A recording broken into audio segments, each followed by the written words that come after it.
Alors, bonjour tout le monde. Alors, je vous inviterai à prendre vos Bibles dans 1 Pierre au chapitre 2. Et pendant que vous trouvez ce passage, bien, je veux profiter de l'occasion vraiment pour souhaiter un joyeux anniversaire, une bonne fête à toutes les mamans. Dieu vous a donné un travail extraordinaire à faire, un travail exigeant. Euh, mais en même temps, il vous a donné cette capacité bien souvent de faire bien des choses en même temps, bien des choses en même temps. Il vous a donné une résistance aussi qui va bien avec cette œuvre de bénédiction que Dieu vous a donnée, d'être maman, pour d'autres maintenant rendues grand-maman, et pour certaines autres qui sont mamans en devenir. Alors, joyeux anniversaire à toutes les mamans, chacune de vous. Et Dieu vous aime infiniment. Et la preuve, c'est que Christ est mort pour vous. Et vous avez une grande responsabilité aussi dans votre service pour lui. Alors, 1 Pierre, chapitre 2, à partir du verset 11, on peut lire ce qui suit. euh, de la part du Saint-Esprit qui a inspiré l'apôtre Pierre. Bien-aimés, je vous encourage en tant que résident temporaire et étranger sur la terre à vous abstenir des désirs de votre nature propre qui font la guerre à l'âme. Ayez une bonne conduite au milieu des non-croyants, afin que, là même où ils vous calomnient comme si vous faisiez le mal, ils remarquent votre belle manière d'agir et rendre gloire à Dieu le jour où il interviendra. À cause du Seigneur, soumettez-vous à toutes les institutions établies parmi les hommes, soit au roi, parce qu'il est au-dessus de tous, soit au gouverneur, parce qu'ils sont envoyés par lui pour punir ceux qui font le mal et qui approuvent ceux qui font le bien et pour approuver ceux qui font le bien. En effet, c'est la volonté de Dieu qu'en pratiquant le bien, vous réduisiez au silence l'ignorance des hommes dépourvus de bon sens.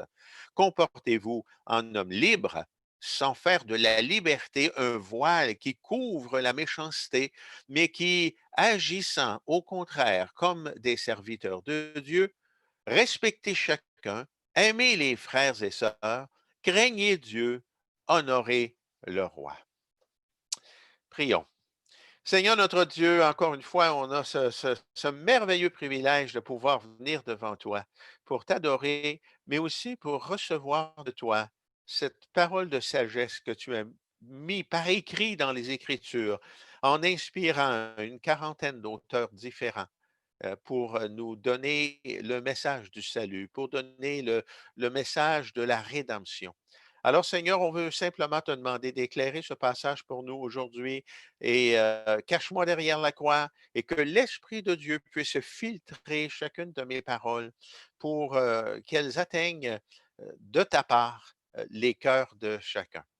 Merci encore pour ce privilège que tu nous donnes de pouvoir nous réunir encore avec la technologie, nous réunir pour entendre, pour lire la parole de Dieu. Que ton nom, Jésus, soit glorifié à travers les prochaines minutes. Oui, Père, nous te prions ces choses en Jésus. Amen. Alors, que feriez-vous si l'on vous annonçait aujourd'hui que le Seigneur reviendrait ce soir? Quelles seraient vos activités cet après-midi? Bien, on a posé une question semblable un jour à Martin Luther. On lui a posé la question, que ferais-tu, Martin, si Dieu te révélait que demain, le monde volerait en morceaux? Il a répondu, je continuerai à planter des petits pommiers et je continuerai à payer mes dettes. De même, on demanda aussi à François d'Assise, pendant qu'il travaillait à son jardin, François, que ferais-tu si tu apprenais que tu mourrais au coucher du soleil aujourd'hui? Il répondit, je continuerai à m'occuper de mon jardin. Surprenant comme réponse, venant de la part de ces hommes de Dieu, n'est-ce pas? Surprenant. Revenons à notre texte et tout spécialement à l'arrière-plan de ce texte et de toute l'épître de Pierre. Pierre écrit à des croyants qui sont dispersés et qui expérimentent des circonstances difficiles. Il vivait dans les différentes régions et le monde de leur époque devenait de plus en plus hostile à cette nouvelle foi chrétienne. Et plusieurs, sinon la majorité, étaient persécutés pour leur foi, ils avaient à souffrir pour leur foi. Et Pierre leur rappelle qu'ils sont précieux aux yeux de Dieu. Chaque enfant de Dieu, peu importe son arrière-plan, est précieux aux yeux de Dieu. Il leur rappelle que Dieu les voit d'une façon bien différente que bien souvent eux-mêmes se voient. Arrivé au verset 11 à 17, Pierre veut les exhorter, les encourager à vivre d'une façon conforme à leur identité, à cette nouvelle identité qu'ils ont reçue en Jésus-Christ, c'est-à-dire de vivre une vie transformée par l'amour et par la grâce de Dieu qui s'est manifestée en eux lorsqu'ils ont reçu Jésus-Christ. Pierre leur rappelle que c'est par leur façon de vivre différente qu'ils attireront d'autres personnes à eux, que c'est par leur nouveau comportement qu'ils seront trouvés crédibles lorsqu'ils annonceront la bonne nouvelle de Jésus-Christ. Bref, Pierre les encourage à pratiquer ce qu'il raconte avoir connu, c'est-à-dire un changement de vie et l'acquisition d'une nouvelle nature dans la personne de Jésus-Christ. C'est ce que Martin Luther et François d'Assise avaient compris. Et c'est pour cette raison qu'ils ont répondu de cette façon. Alors, en examinant ce texte ce matin, les versets 11 à 17 du chapitre 2, nous allons découvrir ensemble l'œuvre que Dieu veut accomplir en chacun de nous, peu importe notre arrière-plan, peu importe nos conditions, nos circonstances. Premièrement, il veut nous transformer afin que nous menions une vie droite. Il dit à partir du verset 11, bien-aimés, je vous encourage, en tant que résident temporaire et étranger sur la terre, à vous abstenir des désirs de votre nature propre, des désirs de la chair, dans d'autres versions, qui font la guerre à l'âme. Pierre encourage ces jeunes chrétiens dispersés un peu partout dans l'Empire romain et qui font face à de plus en plus d'opposition, à une opposition grandissante, à s'abstenir des désirs de leur nature propre, des désirs de la chair. Mais que veut dire Pierre? À quoi pense-t-il lorsqu'il écrit ces choses? Pour la plupart des gens, lorsqu'on parle de s'abstenir des choses de la chair ou de notre nature propre, des convoitises et des désirs qui sont en nous, bien souvent, beaucoup font référence à des péchés d'ordre sexuel. Mais le Nouveau Testament va beaucoup plus loin que cela. Ça inclut cela, mais va beaucoup plus loin que ça. Et l'Esprit de Dieu a inspiré l'apôtre Paul dans Galates chapitre 5, versets 19 à 20, à faire une liste de ces péchés dits de la nature propre. Lisons cette liste. Je vais lire cette liste de Galates 5, 19 à 21. Les œuvres de la nature humaine sont évidentes. Ce sont l'adultère, l'immoralité sexuelle, l'impureté, la débauche, l'idolâtrie, la magie, les haines, les querelles, les jalousies, les colères, les rivalités, les divisions, les sectes, l'envie, les meurtres, l'ivrognerie, les excès de table et les choses semblables. Je vous préviens, comme je l'ai déjà fait, ceux qui ont un tel comportement n'hériteront pas du royaume de Dieu. Alors, il m'apparaît évident que cette liste traite beaucoup plus que les simples péchés au niveau sexuel ou immoral. Paul inclut dans sa liste des péchés qui viennent du cœur, qui prennent leur racine dans notre cœur. Et ce sont là les choses avec lesquelles, bien souvent, nous avons lutté, à lutter personnellement et avec lesquelles nous sommes souvent les plus tentés. Ce sont des péchés que nous commettons habituellement par choix. Nous choisissons de les commettre, de les faire. La poursuite de la sainteté, bien, c'est d'apprendre à chercher notre victoire chez la seule personne qui peut nous donner cette victoire, c'est-à-dire le Seigneur Jésus-Christ. Donc, si nous essayons de donner une définition à c'est quoi ça la nature propre ou la chair, bien, lorsqu'on regarde le Nouveau Testament, nous découvrons que le terme nature propre ou encore la chair, dans d'autres traductions, ont un sens beaucoup plus large que qu'est-ce que le dictionnaire français peut nous donner. Dans le Nouveau Testament, le mot signifie simplement notre nature humaine séparée de Dieu, c'est-à-dire cette nature déchue que nous héritons dès notre naissance. Ça fait référence à une vie qui est vécue sans standard, sans aide, sans grâce ni influence de Jésus-Christ. Ça fait référence à une vie qui se vit sans se soucier de la présence de Dieu.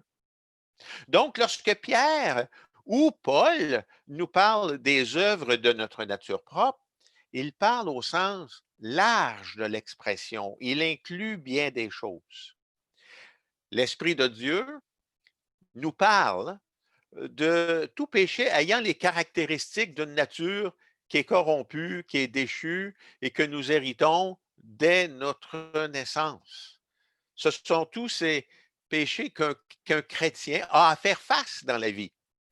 Euh, et nous sommes, par les Écritures, à cause de notre relation avec Jésus-Christ, encouragés à éviter, à les combattre en vivant une relation de plus en plus profonde et personnelle avec Jésus-Christ. De là l'importance de développer cette relation-là avec notre Sauveur. Alors, lorsque Pierre nous parle de cela, il s'exprime dans deux arguments. Et ces deux arguments-là sont là pour tenter de nous encourager à nous abstenir des désirs de notre nature propre. Et le premier argument qu'il utilise, c'est vous êtes des résidents temporaires. La traduction second 21 exprime bien le sens du terme original qui porte l'idée de quelqu'un qui habite dans une résidence temporaire en dehors de son pays où il se trouve actuellement. C'est quelqu'un qui se trouve au milieu d'un pays dont les coutumes et dont les façons de vivre, les façons de penser sont différentes des coutumes et de la façon de vivre de son propre pays. Le deuxième argument que l'apôtre Pierre utilise, c'est nous sommes des étrangers. Et le sens du mot original veut dire pèlerin. Nous sommes des pèlerins, des étrangers, c'est que nous sommes des pèlerins sur cette terre. Et un pèlerin, par définition, c'est un voyageur en terre étrangère. Et il est donc un étranger dans un pays différent du sien. Mais le pèlerin marche, le pèlerin progresse, il avance et il a un but à atteindre. Il a une destination à atteindre. Il est en pèlerinage et à travers son pèlerinage, il grandit spirituellement parlant. Ces deux termes sont utilisés aussi dans Hébreux chapitre 11, verset 9 et dans Hébreux chapitre 11, verset 13, en parlant des patriarches et de leur propre pèlerinage dans des tentes. Il parle aussi d'Abraham qui a quitté son pays sans savoir où il allait. Il, en- il entreprenait un pèlerinage vers la terre de Canaan dont il recevrait la promesse que sa descendance hériterait. Verset 11 dans notre texte. Bien-aimés, je vous encourage en tant que résidents temporaires et étrangers sur la terre à vous abstenir des désirs de votre nature propre qui font la guerre à l'âme. Ayez une bonne conduite au milieu des non-croyants, afin que, là même où ils vous calomnient comme si vous faisiez le mal, ils remarquent votre belle manière d'agir et rendent gloire à Dieu euh, le jour où il interviendra. Nous sommes donc encouragés, vu notre citoyenneté, vu notre état d'étranger et de pèlerin sur cette terre, à vivre d'une façon droite, selon les standards de Dieu.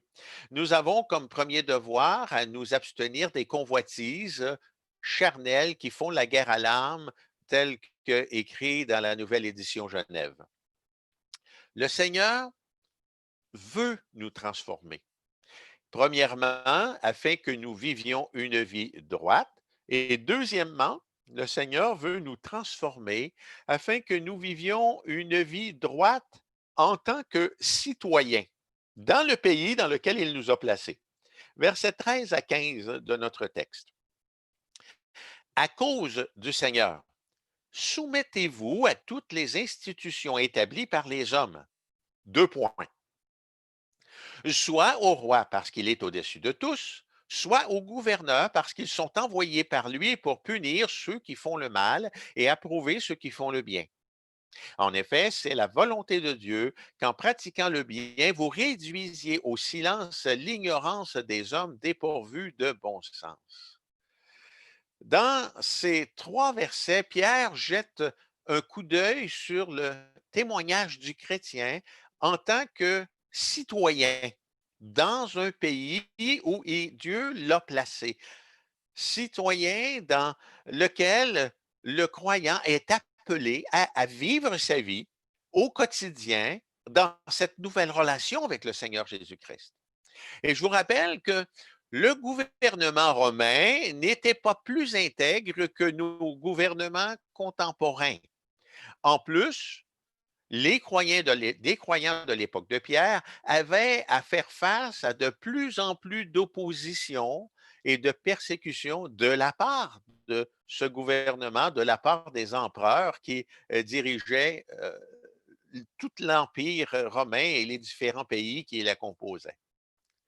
En étudiant le Nouveau Testament de près, jamais nous ne voyons le principe de l'anarchie mis de l'avant. Dieu est un Dieu d'ordre et le monde qu'il a créé est un monde d'ordre.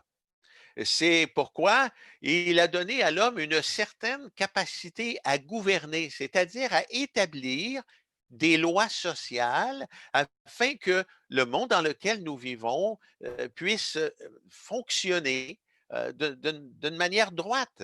L'anarchie n'existe pas dans le Nouveau Testament car l'anarchie est une société sans loi ou dans laquelle chacun euh, est sa propre loi. C'est contraire à l'ordre établi par Dieu. Et Jésus lui-même a dit dans Matthieu au chapitre 22, verset 21, rendez donc à l'empereur ce qui appartient à l'empereur et à Dieu ce qui est à Dieu.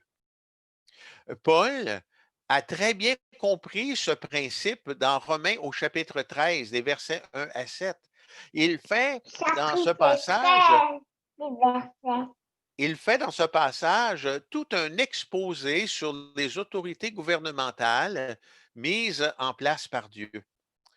Paul traite aussi de la responsabilité des croyants de respecter ces autorités ainsi qu'à leur payer les impôts et les taxes dues. Et je crois qu'il vaut la peine de lire cet exposé du Saint-Esprit qui s'exprime à travers l'apôtre Paul. Alors, Romains 13, que chacun se soumette aux autorités qui nous gouvernent, car toute autorité vient de Dieu, et celles qui existent ont été établies par Dieu. C'est pourquoi celui qui s'oppose à l'autorité résiste à l'ordre que Dieu a établi, et ceux qui résistent attireront une condamnation sur eux-mêmes. En effet, on n'a pas à craindre les magistrats quand on fait le bien, mais quand on fait le mal. Veux-tu ne pas avoir à craindre l'autorité? Fais le bien et tu auras son approbation, car le magistrat est serviteur de Dieu pour ton bien. Mais si tu fais le mal, sois dans la crainte. En effet, ce n'est pas pour rien qu'il porte l'épée, puisqu'il est serviteur de Dieu pour manifester sa colère en punissant celui qui fait le mal. Il est donc nécessaire de se soumettre aux autorités, non seulement à cause de cette colère, mais encore par motif de conscience. C'est aussi pour cela que vous payez des impôts, car les magistrats sont des serviteurs de Dieu qui s'appliquent entièrement à cette fonction. Rendez à chacun ce qui lui est dû. L'impôt à qui vous devez l'impôt, la taxe à qui vous devez la taxe, le respect à qui vous devez le respect, l'honneur à qui vous devez l'honneur. Tout un exposé sur notre responsabilité en tant que croyants dans la société dans laquelle Dieu nous a placés. Dans 1 Timothée, chapitre 2, verset 2, le croyant est exhorté à prier pour les rois et pour tous ceux qui exercent l'autorité, afin que nous puissions mener une vie paisible et tranquille, en toute piété et en tout respect. Bref, les instructions du Nouveau Testament nous indiquent que le croyant est appelé à être un bon citoyen, un citoyen utile dans le pays dans lequel Dieu l'a placé. Pour nous, bien, c'est le Canada, c'est le Québec en tant que province. Et Dieu, souverainement, nous a placés ici, à cette époque-ci, afin que nous puissions le servir, l'honorer et le faire connaître. Pierre, si on revient à notre passage, nous rappelle au verset 13, il nous dit, soumettez-vous. Oh, c'est donc dur ce mot-là. En 2020, ça grinche dans nos oreilles. Soumettez-vous. Le mot que Pierre utilise dans l'original est un mot militaire. C'est un mot qui illustre la soumission d'un soldat à son officier. Le terme aurait pu aussi être traduit ainsi. Prends une attitude de soumission. Au lieu de soumettez-vous, prends une attitude de soumission. Donc, c'est une attitude. Et chez les peuples anciens, contemporains à Pierre, lorsqu'on utilisait ça dans le monde ordinaire, c'était un terme qui était associé souvent aux peureux et aux faibles. Seulement que les peureux et les faibles vont se soumettre. Nous, on est appelés à se battre, à résister. Mais les Écritures nous enseignent que la soumission aux autorités civiles est la façon divine et la façon droite de vivre notre vie dans la paix. Intéressant. Quand on dit qu'on a notre pays a des règles de vie différentes que dans le pays dans lequel nous sommes des étrangers et pèlerins. Le Proverbe 24, verset 21, nous dit, mon fils, crains l'Éternel et le roi. Ne fréquente pas les hommes remuants. Nous qui sommes en Jésus-Christ, transformés par son œuvre dans notre cœur, nous sommes appelés à respecter les autorités divines et civiles tout en nous tenant loin des faiseurs de troubles et des esprits agressifs. Un texte de l'Ancien Testament que j'aime bien, c'est celui qu'on retrouve dans Jérémie 29 au verset 7. Alors que les Juifs sont en exil à Babylone, dans un pays païen, dans un pays polygame, où règne un roi méchant, un roi cruel, qui les a forcés, qui les a amenés dans ce pays. Dieu, s'adressant à son peuple, dit à travers Jérémie, recherchez le bien-être de la ville où je vous ai exilés et intercédez auprès de l'Éternel en sa faveur, parce que votre propre bien, votre propre bien-être est lié au sien.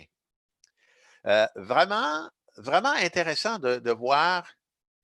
Il y a quelque chose qui vient de se passer avec mon écran, là. Vraiment intéressant de voir cela.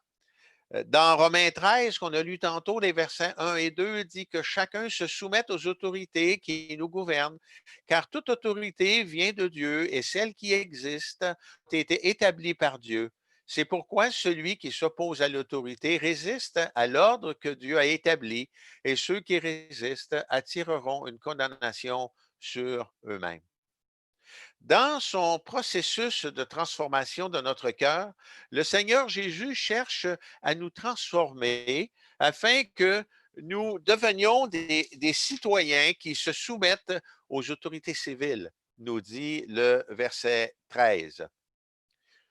Deuxièmement, considérons quelques raisons de la soumission du croyant aux autorités. La première raison de cette soumission, c'est l'obéissance. L'obéissance au Seigneur Jésus. Comme le Seigneur est celui qui a établi les autorités civiles, lorsqu'un chrétien obéit à cette autorité, il obéit aussi au Seigneur. À moins que cette autorité nous demande de faire quelque chose à l'encontre de l'autorité divine. Rappelons-nous que le croyant, c'est-à-dire rappelons-nous que le royaume de Dieu ne bénéficie jamais de la désobéissance de ses enfants. Comme les Juifs en captivité à Babylone, euh, ce n'est pas la révolte, qui ne se sont pas révoltés contre les autorités, tout comme les premiers chrétiens ne se sont pas révoltés contre les autorités romaines. De même, nous aussi, bien, choisissons de vivre dans la soumission dans le pays dans lequel Dieu nous a placés. Et dans le moment, bien, on a toutes sortes de règles de confinement, de règles de déconfinement, puis toutes sortes de choses à laquelle on est demandé à se soumettre. Pourquoi? Parce que Dieu nous a placés ici et lorsque nous obéissons aux autorités civiles, bien, nous sommes en train de rendre témoignage que nous lui appartenons. Et ça, même si les lois ne sont pas toujours chrétiennes.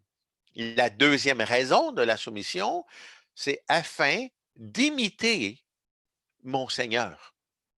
Lorsqu'un croyant se soumet aux autorités civiles, il ne fait pas qu'obéir au Seigneur Jésus, mais il est en train de l'imiter. 1 Pierre 2, 21 nous dit, de fait, c'est à cela que vous avez été appelés, parce que Christ aussi a souffert pour nous, vous laissant un exemple afin que vous suiviez ses traces. Et quand on suit les traces de Jésus, on voit qu'il a été soumis aux autorités sous lesquelles il était à son époque. Pierre continue au verset 23 de ce texte. Lui qui insulté ne rendait pas l'insulte, maltraité ne faisant pas de menaces, mais s'en remettant à celui qui juge justement. Alors, même si Jésus vivait sous l'autorité d'un gouvernement païen, le gouvernement romain, jamais il ne s'est attaqué à ses dirigeants ou à leur philosophie. Avez-vous remarqué que jamais Jésus n'a organisé ou participé à une marche pour protester contre les politiques et du gouvernement romain? Jésus n'a jamais pris la route avec ses pancartes. Même si son procès était aussi une farce judiciaire monumentale, Jésus a respecté cette autorité. Au lieu de se concentrer sur les problèmes politiques et économiques de son époque, Jésus a canalisé son énergie à appeler les pécheurs à la repentance, à vivre selon les standards de Dieu. N'est-ce pas là notre appel en tant qu'imitateur de Jésus-Christ? La troisième raison à la soumission, c'est afin de glorifier mon Seigneur. en respectant et en étant soumis aux autorités que Dieu a placées sur nous. Non seulement nous obéissons à Christ, non seulement nous imitons Christ, mais nous sommes en train de glorifier le Seigneur Jésus. Voilà tout le sens de à cause du Seigneur. Soumettez-vous à toutes les institutions établies par les hommes. Le Seigneur Jésus veut nous transformer afin que nous vivions une vie droite. Deuxièmement, que nous vivions une vie droite en tant que citoyens. Et finalement, il veut nous transformer afin que nous apprenions à vivre une vie droite en société. Les versets 16 et 17. Comportez-vous en homme libre, sans faire de la liberté un voile qui couvre la méchanceté, mais en agissant au contraire comme des serviteurs de Dieu. Respectez chacun, aimez les frères et sœurs, craignez Dieu, honorez le roi. Ces deux versets introduisent deux actions. La première action est cette action de soumission, c'est la soumission mise en œuvre. Alors, en Jésus-Christ, nous ne sommes plus des esclaves. Nous ne sommes plus des esclaves du monde. Nous ne sommes plus des serviteurs du péché, des serviteurs de l'ennemi de Dieu.